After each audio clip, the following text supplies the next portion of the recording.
गुलाबी साड़ी ले बरजा जाना कि नाही। गुलाबी साड़ी ले बरजा जाना कि नाही।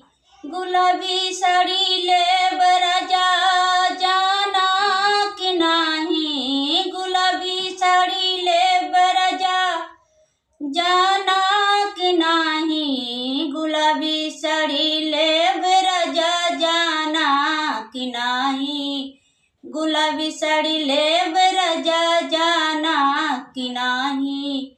जऊ तहु रानी गुलाबी साड़ी लेबू। जऊ तहु रानी गुलाबी साड़ी लेबू। परदेस चला जा बरनी जाना कि नाही। परदेस चला जा बरनी जानऊ कि नाही। परदेस चला जा बरनी जानऊ कि नाही। जऊ तहु राजा परदेस चला जइबा। जऊ तहु राजा परदेस चला जइबा।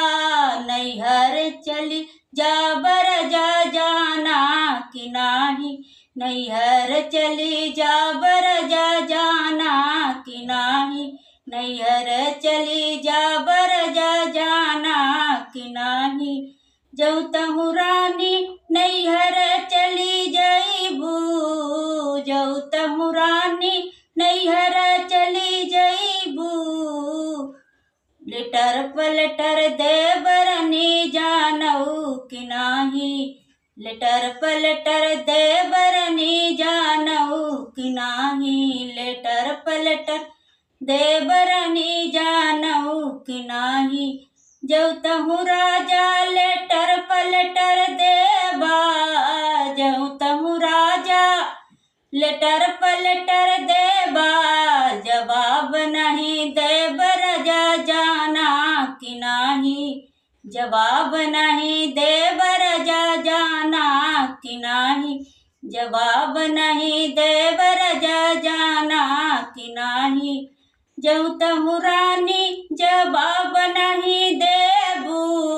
जऊ तहु रानी जवाब नहीं देबू।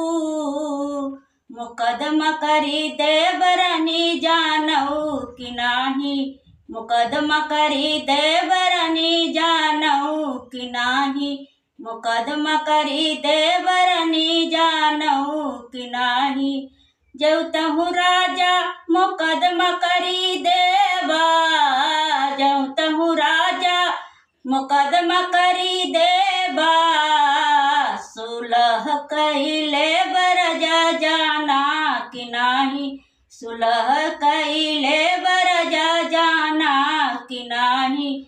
गुलाबी साड़ी ले बरजा जाना कि नाही। गुलाबी साड़ी ले बरजा जाना कि नाही।